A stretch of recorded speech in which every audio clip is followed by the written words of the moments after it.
Fala, meus amigos, estamos começando aqui mais um vídeo do canal. Enquanto eu sigo aturando esse inferno aqui dessa gente nojenta de baixíssimo nível, a última desses animais. Ontem eu fui tentar tirar a minha identidade e essa bosta nojenta, essa velha medíocre patética que eu estou aturando há 8 anos, manipulou lá os funcionários do cartório para alterar ali os dados da minha identidade contra a minha vontade. Quer dizer, um lixo insuportável, inacreditavelmente medíocre, patético, e eu sigo aturando aí o inferno dos crimes desse animal e ninguém faz nada, não consigo ver ninguém mais sem a poluição desse bandido nojento e da gente asquerosa dele. Então, enfim, de qualquer maneira eu continuo aqui fazendo aquilo que esse merda não meteu a pata para destruir ainda, que são os vídeos do YouTube, tá?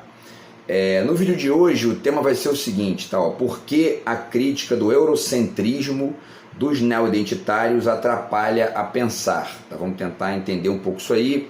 E, enfim, eu tenho feito vários vídeos aqui ponderando aí essas questões, né, dessa leitura contemporânea que essa galera tem feito e que, enfim, ao mesmo tempo em que denunciam questões importantes aí da história e tudo mais, também se perdem em certos generalismos, e um deles é essa coisa de colocar a Europa num polo absolutamente negativo e ficar ali, enfim, né, trabalhando com essa ideia que acaba sendo ingênua e atrapalha pensar um monte de coisa, inclusive no sentido de tentar resolver esses problemas que eles mesmos apontam, tá? Então vamos tentar falar um pouquinho sobre isso aí, tá? Por que a crítica do eurocentrismo dos neoidentitários atrapalha a pensar, certo? Então vamos lá, pessoal. Antes, deixo com vocês aqui mais uma vez a dica do meu novo romance, tá? Que saiu tem mais ou menos aí 2 meses e meio. Deveria ter saído até antes, não fosse esse bandido asqueroso sabotando aqui, mas enfim, né? Saiu o romance. E quem quiser entrar em contato, o zap tá na descrição do vídeo e você ganha 2 marcadores, tá? Você levando aí o romance, você ganha 2 marcadores também e o romance autografado, tá? Além disso, também indico para vocês aqui o meu livro de poemas, que é o livro de 2023, né, final do ano, que eu também não consegui vender nada, né, por culpa desse animal retardado. Segue aqui a dica, tá? Para quem quiser entrar em contato, o zap tá na descrição do vídeo, civilizadamente, ao contrário desse maníaco de merda, né, tá aqui bem civilizadamente, escrito aí, ó, tá? Para quem quiser entrar em contato, você levando o livro de poemas, o romance, ou os dois, você ganha os marcadores do mesmo jeito, tá? Então vamos lá, pessoal, vamos falar um pouquinho aqui sobre essa questão, né? Então essa questão do eurocentrismo é muito interessante porque ela articula não apenas a questão de Portugal, no caso do Brasil, né? Porque o Brasil tem foi colonizado por Portugal, é o país europeu que colonizou o Brasil, mas também interfere na maneira como esses grupos chamados de neoidentitários, né? Que tem ganhado voz, tem, enfim, né, alçado aí postos de poder até e tudo mais, desenham a questão de maneira muito generalista, e isso atrapalha a entender vários aspectos, dentre eles os aspectos positivos do Ocidente e da Europa, aliás, né, de maneira mais específica, tá?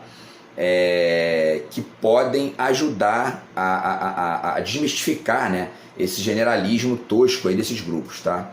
Bom, vamos começar então aqui com o texto do Outras Palavras, tá? Que é um site, né, um site aí bacana, que tem vários artigos aqui, discussões e tal, e o artigo é de um cara chamado Douglas Rodrigues Barros, tá? E aí tá aqui, né, o artigo se chama Para Desmistificar o Eurocentrismo, tá? Então o objetivo dele é desmistificar o eurocentrismo, que seria o quê? Seria essa visão de que a Europa ele vai explicar aqui, né? Vocês vão ver que a Europa é o centro do mundo, tudo gira em torno da Europa, etc e tal, tá? Então aí o eurocentrismo, segundo ele, né, conta uma história universal que nasce no Éden, passa pela Grécia e Roma e salva a humanidade pelo iluminismo. O mito do Ocidente superior serve-se do racismo e da religião para apontar o suposto atraso do resto do mundo. Então, assim, já vale aqui um parêntese inicial, até para ponderar um detalhe importante naquilo que eu estou tentando descrever aqui, tentando apontar. Eu não estou dizendo com isso que não existem, que o racismo não existe, que o nazismo não existiu, muito pelo contrário, né? Isso é importante desenhar isso, apontar, discutir, rediscutir, etc. e tal. A questão é você generalizar a Europa nesses defeitos, né? Ou seja, né? Por que eu estou botando as aspas? Porque é um generalismo, né? Você dizer a Europa só tem defeito e não qualidade. Então eu vou tentar desenhar aqui o quanto que isso é problemático e o quanto que um diálogo com as qualidades que a história da Europa tem pode ajudar a entender melhor essa questão. E de cara já vale uma correção aqui, né? Porque ele diz que o eurocentrismo conta uma história universal que nasce no Éden, passa pela Grécia e Roma e salva a humanidade pelo iluminismo.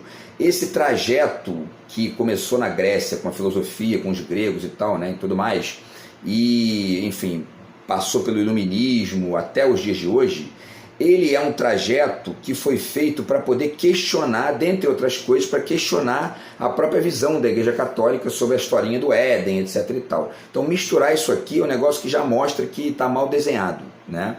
Na medida que ele está colocando aqui duas posições radicalmente antagônicas misturadas no mesmo balaio, né? Como se isso fosse a mesma coisa, né? Bom, e aí tem um parágrafo dele aqui que eu acho legal ler para poder mostrar aqui o quanto que isso é mal desenhado, né? Um parágrafo apenas dele, está aqui, ó. Ele diz: o eurocentrismo constitui, portanto, ele está aqui definindo o que é o eurocentrismo, constitui, portanto, um fenômeno moderno que deita raízes no Renascimento e tem sua sedimentação, sobretudo no romantismo alemão e nas filosofias do século XIX. Sua imposição de uma visão de mundo totalizadora sobre os fenômenos históricos compõe uma dimensão da cultura e culto à religião capitalista. Ele justifica a formação de um mundo como uma história cujo objetivo final é se tornar ahistórica. Tá? Não é exagero, ele continua, pensar a esse respeito que a metafísica, longe de ser vencida pelos duros golpes dos prolegômenos a qualquer metafísica futura, tenha não só sobrevivido, como se ocultado no tecido social e se intervertido em mito cientificista, aliás, como já haviam apontado Adorno e Horkheimer. Está citando o Theodor Adorno e o Max Horkheimer, que são pensadores da Escola de Frankfurt alemã. Bom, tem uma série de problemas aqui. Tá? Primeiro, logo no início, ele diz que o eurocentrismo constitui, portanto, um fenômeno moderno que deita raiz no Renascimento. Ora, então por que ele citou a história do Éden antes? A história a versão bíblica, né, da mitologia cristã, lá, etc. e tal, nasceu muito antes do Renascimento, muito antes até da Idade Média. Né? Então, quer dizer, isso aqui é um problema, né? Ou é um fenômeno moderno, e aí a historinha do Éden não tem nada a ver com isso, né? Ou é um fenômeno até mais antigo e aí não é moderno, né? Enfim, né? Bom, isso é um problema, né? E aí vamos lá, o que mais? Diz que é uma imposição de uma visão de mundo totalizadora sobre os fenômenos históricos e que compõe uma dimensão da cultura e culto à religião capitalista. Bom, ele também tem que escolher, porque isso que se chama de capitalismo hoje é algo que nasceu segundo essas teses aí que chamam de capitalismo, né, na Revolução Industrial, né, que não nasceu junto com o Renascimento, veio bem depois, né? Então é importante também desenhar aí historicamente a questão, o que você está apontando, qual é o problema, qual é a questão, senão fica um balaio de gato que tu não entende, né, exatamente o que é. O que mais? Também é importante ponderar que ele diz que a imposição de uma visão de mundo totalizadora. Isso também não procede de maneira nenhuma, né? Peguemos apenas esse livrinho aqui, é suficiente para mostrar isso. Esse livrinho aqui do Benedito Nunes, Oswald de Canibal. Ele está falando aqui das influências que o Oswald de Andrade teve aqui no Brasil para poder construir a tese da antropofagia. Influências essas que vieram, dentre outras coisas, de teses dos europeus que estavam repensando a sua conexão com os povos colonizados e, portanto, denunciando ali, lá dentro da Europa mesmo, essa visão crítica, né, já existia, denunciando os excessos ditos civilizados, etc. e tal. Esse debate estava acontecendo na Europa também, né? O que mostra que a Europa não não tem essa visão aqui totalizadora sobre os fenômenos históricos, etc. e tal, né? Existe um debate crítico que acontece desde o Renascimento, desde o Iluminismo e tal, né? Bom, e aí ele finaliza aqui dizendo que... E aí ele cita no final o Adorno e o Horkheimer. Bom, vale dizer que o Adorno e o Horkheimer são europeus. É bom lembrar isso, né? Porque, enfim, né? São alemães, eram, né? Alemães. Então, portanto, eram europeus. Estavam ali inseridos dentro de um contexto crítico dessas perspectivas e, portanto, isso mostra que, enfim, né? Tá mal desenhado aqui o roteiro, né? Bom, dito isso, pessoal, vamos aqui a outros exemplos, tá, de que isso está mal desenhado. Tá? Nesse livro aqui, que eu já citei, da Márcia Tiburi, Complexo de Vira-Lata, tá? Análise da Humilhação Brasileira, ela fala de uma questão interessante aqui na página 45, que eu já até troquei com vocês aqui em outro vídeo. Ela diz aqui, né? Ela está falando sobre essa coisa dos nomes que são impostos, né? Do colonizador para o colonizado. Então o colonizador chega, invade aquela terra ali, destrói tudo, mata quem for contra, escraviza, etc e tal, bota o nome que ele quer e os outros têm que ficar seguindo, né? E aí ela diz aqui na página 45 o seguinte: é certo que do ponto de vista europeu se trata apenas de uma descoberta e do ato de dar nome àquilo que se descobre, como se a coisa descoberta estivesse vazia de identidade.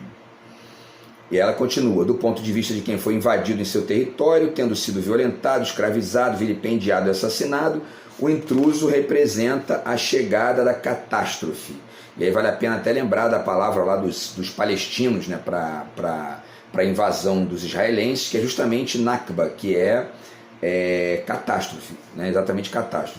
Bom, e aí agora vale ponderar um detalhe aqui. Ela diz que é certo que do ponto de vista europeu se trata apenas de uma descoberta e do ato de dar nome àquilo que se descobre, como se a coisa descoberta estivesse vazia de identidade. Ora, isso generaliza a Europa como se o ponto de vista europeu fosse todo esse, né? Fosse o de invadir o outro território, destruir tudo, dar um nome que ele quer, ir embora de lá, etc e tal. Quando havia na Europa debate crítico em relação a isso, posições críticas em relação a isso, questionamento, dialética em relação a isso, e o iluminismo em parte foi isso também. E a própria Europa se formou, né, da Europa moderna, se formou a partir de uma dialética contra digamos, né, essas imposições verticais vindas da Igreja Católica, né? O livro da Pascale Casanova mostra bem isso. Então, quer dizer, generalizar a Europa como se fosse, enfim, né, um invasor que está apenas dando um outro nome, está descobrindo e é isso aí, etc e tal, também é um generalismo que acaba atrapalhando a entender melhor o contexto, né? O que mais? Vamos lá. Próximo exemplo aqui, tá nesse livro aqui, patético, né, dessa mulher aqui, Donna Haraway, patético isso aqui é patético. E ao mesmo tempo se explica a cabeça desse verme que eu estou aturando aí, que é um mongoloidezinho medíocre, que acha que é pós-humano, porque isso aqui eu acabei tendo esse tipo de dica aqui lá, né, foi lá mesmo no chiqueirinho deles lá, entendeu? Então, enfim, né, e aí no limite acabam assim, ó, querendo preencher a identidade dos outros, dizer que os outros são no lugar dos outros, entendeu? Quer dizer, né? E não especialmente no nível da vida privada, né? Porque na questão histórica, etc e tal, isso pode ser posto para debate, você pode questionar até ali um conceito que alguém, enfim, né, levantou e tudo mais, tudo feito com civilidade, com educação, com respeito ao espaço do outro, é bacana. Fora disso é crime, é isso que eu estou aturando desse animal e dessa gente medíocre, basicamente, que acham que são pós-humanos e no fundo não passam de pós-animaizinhos ressentidos, certo? Bom, vamos lá então, voltando aqui a essa bosta aqui, essa mulher diz aqui o seguinte, né, na página 49, ela diz o seguinte, que ela defende um feminismo que incorpora o discurso anticolonialista, isto é, um discurso que dissolve o Ocidente e seu produto supremo, o homem, né? Ou seja, aquele ser que não é animal, bárbaro ou mulher, aquele ser que é o autor de um cosmos chamado história, né? Então essa gentalha acha que está dissolvendo o homem, olha, né?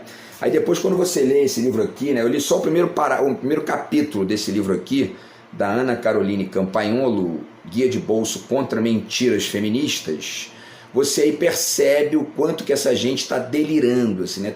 Mas é um delírio de estupidez, mediocridade, de pobreza, né? Estão ignorando, ignorando uma quantidade gigantesca de coisas para afirmar uma bosta dessa aqui, né? E você lendo isso aqui, você percebe nitidamente o quanto essa gente está engatinhando ainda, né? Inclusive, se eu conseguir me livrar desse animal retardado, um dia faço aqui um vídeo para explicar a minha tese sobre o que é isso aí que se chama de feminismo ou machismo. Para mim tem um outro desenho que eu posso até trocar aqui no canal do YouTube para tentar explicar aí, enfim, a visão que eu tenho sobre isso, né? Mas enquanto eu não me livrar desse bandido, eu não vou conseguir fazer isso aqui com a paz necessária, tá? Bom, e aí ainda citando aqui essa figurinha, tá? Para finalizar, certo? Aqui na página 52 ela diz então que as feministas ciborgue têm que argumentar que elas, feministas ciborgue, não queremos mais nenhuma matriz identitária natural. Então toda essa mistureba aqui, ocidente, eurocentrismo, não querem mais nada natural e etc e tal, isso acaba colocando, por exemplo, a discussão brasileira, que a gente tem uma das partes aqui da formação do Brasil, é Portugal, com os seus defeitos, mas também com as suas qualidades. Mas essa gente mete tudo no mesmo balaio e joga fora. E aí depois acaba fazendo o quê? Cuspindo na própria imagem sem nem enxergar o que está fazendo, né? Então, enfim, isso aqui é importante de ler e depois jogar fora uma bosta dessa aqui. Beleza? Bom, o que mais? Tem aqui esse trabalho do Boaventura de Souza Santos também, tá? Que está falando aqui sobre descolonizar, né? Abrindo a história do presente. E tem vários trechos aqui nos quais ele também apresenta essa questão, né? De uma visão da Europa como o problema, né? E ele mora lá, né? Ele é português. Bom, vamos lá. Ele diz aqui na página 12 o seguinte, que ele está falando sobre a forma como essa perspectiva decolonial tem que ser vista no mundo de hoje, no Brasil de hoje, tá? Aí ele diz, nas colônias de povoamento, como foi o Brasil, descolonizar implica, e ele está falando isso aqui do presente, tá? No parágrafo anterior, quem lê o parágrafo anterior vai ver que ele está falando do presente, ele não está falando daquela época da colônia, não. Então, nas colônias de povoamento, como foi o Brasil, descolonizar implica 3 tipos de tarefas a serem assumidas por 3 grupos sociais. Quais são os grupos? Os brasileiros descendentes dos portugueses e de outros europeus, que estão praticando, segundo ele, o colonialismo interno, né? Os portugueses descendentes dos colonizadores históricos e os brasileiros colonizados, indígenas e descendentes de escravos. Quer dizer, não existe discussão sobre, pelo menos nesse ponto aqui, né, no qual ele está desenhando o roteiro do livro, né, não existe a percepção do neocolonialismo neoliberal, por exemplo, que a Márcia Tiburi desenhou ali, né, deu uma esboçada ali nisso, né. Não existe o entendimento de que Portugal, por exemplo, não tem mais a menor ingerência colonialista, imperialista sobre o Brasil, nenhuma. O que resta disso aqui no Brasil de hoje, resta ancorado numa neodireita, neoautoritária, neoliberal e conectada com os Estados Unidos por uma via radicalmente ressentida, porque inclusive negam Portugal. Isso é muito importante, os neo-identitários não conseguem enxergar isso, ainda não enxergaram isso, né? Talvez um debate mais amplo aí ajude a entender essa questão melhor. Mas o que sustenta a direita brasileira atual e o seu caráter neo-escravocrata, neo-imperialista, ou enfim, neo-imperialista nem o caso, mas neocolonizado, né?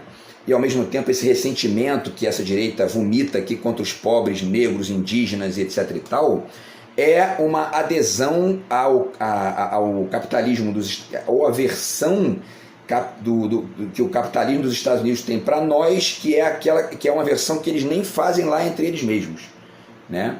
É um capitalismo de periferia que serve de uma espécie de neo-exploração para eles lá e tudo mais. O Biden acabou de barrar lá a compra de uma empresa dos Estados Unidos, se não me engano, de siderurgia, por uma empresa estrangeira. Por quê? Estratégico. Se a gente faz isso aqui é comunismo, dá golpe, destrói, porque não pode, entendeu?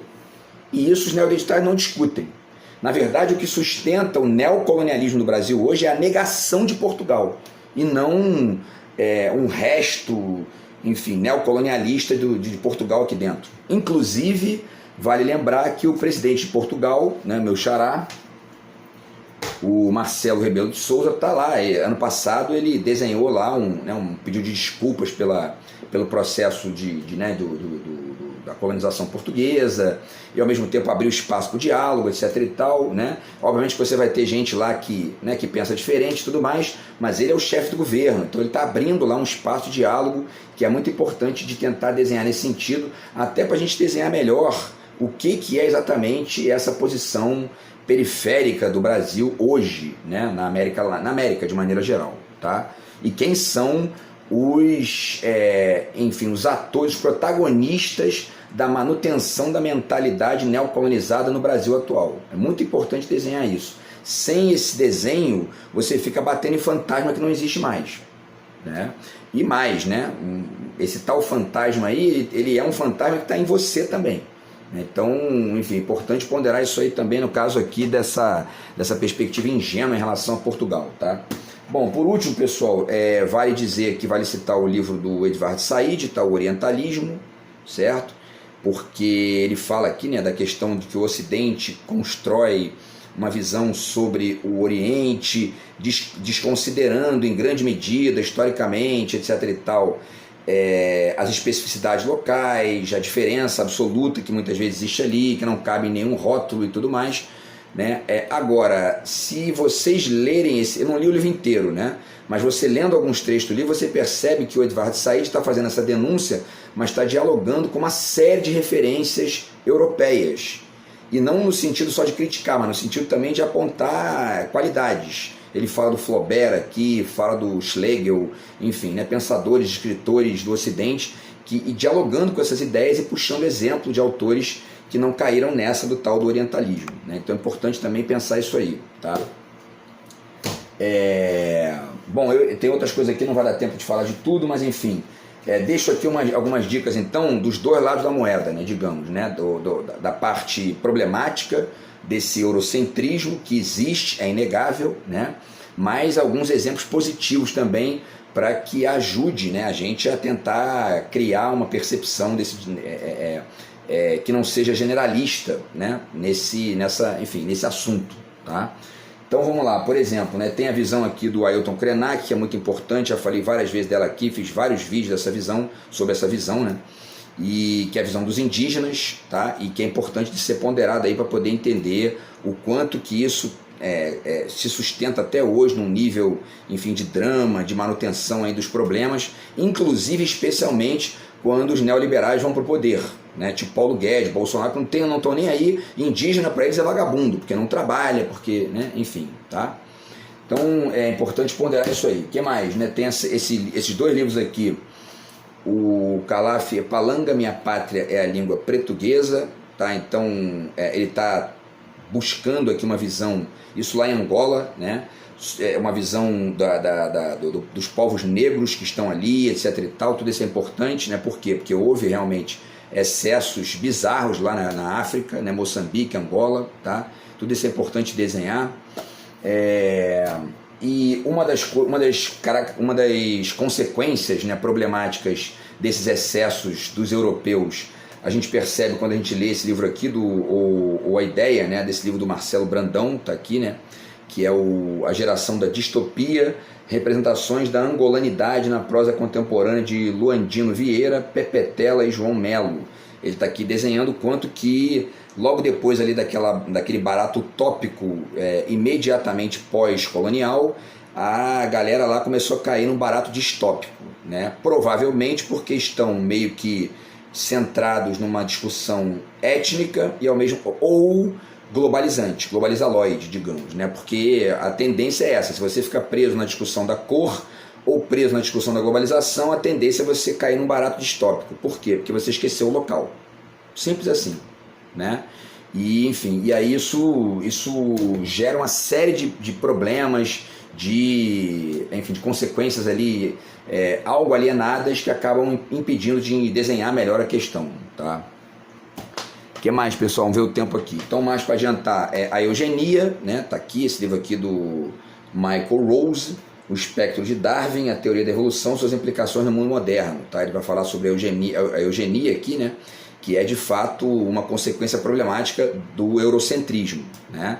Eles começaram a achar que eram melhores que os outros e tal, e começaram a tentar, inclusive, desenhar isso cientificamente, né, no nível teórico, né? É mais ou menos, essa galerinha da eugenia do século XIX é a galerinha que defendia que eles eram pós-humanos, entendeu? Sacou? Entenderam aí, não? Então, pois é. Por isso tem que jogar essa merda fora, negócio de pós-humanos, entendeu? O que mais? Vamos lá. Eichmann em Jerusalém, da Hannah Arendt, né? Também aqui o nazismo, né? Basicamente o nazismo é o limite extremo dessa eugenia do século XIX, né? Também enfim, algo que tem que ser criticado, tem que ser mantida a reflexão sobre isso, né? Para que a gente não perca de vista, né, o drama bizarro que foi viver isso aí e os riscos que existem, né, dessa merda voltar, tá? E aí o racismo também, tá? Como o racismo criou o Brasil, certo? Importante aí também ponderar aí a ideia do Gessé Souza e a discussão do racismo de maneira mais ampla, porque é um dos problemas do eurocentrismo também, né? Tá? E aí tem esse aqui também que fala sobre o nazismo, né? Tá aqui também o Espelho do Ocidente do Jean-Louis Vuillerme, tá? Que é um autor francês. Agora, por outro lado, existem as qualidades, né? E se a gente fica generalizando o eurocentrismo como algo absolutamente ruim, etc. e tal, a gente perde de vista todas essas contribuições que são não apenas importantes e brilhantes, etc. e tal, mas que podem ajudar a construir narrativas diferentes e podem não, estão ajudando, né? Quer se queira, quer não, nos grupos neoidentitários, seja nesses extremistas pós-humanos, né? Seja meramente naqueles que estão, enfim, ainda desenhando, esboçando a questão, mas basicamente todos estão usando o YouTube, né? Todos estão usando tecnologia criada no Ocidente, todos estão usando, enfim, né? Narrativas ocidentais, dialogando com obras, quer se queira, quer não, né? Por exemplo, a literatura, está aqui o livro da Leila Perrone Moisés, tá? A literatura, né? O Homero é considerado o primeiro poeta, etc. e tal. Obviamente tem outras discussões aí e tudo mais, mas a Europa, enfim, né? Desenhou ali um roteiro para a literatura muito interessante que, enfim, enriquece, ajuda a debater e ajuda a entender o quanto que eles produziram coisas bacanas também, né?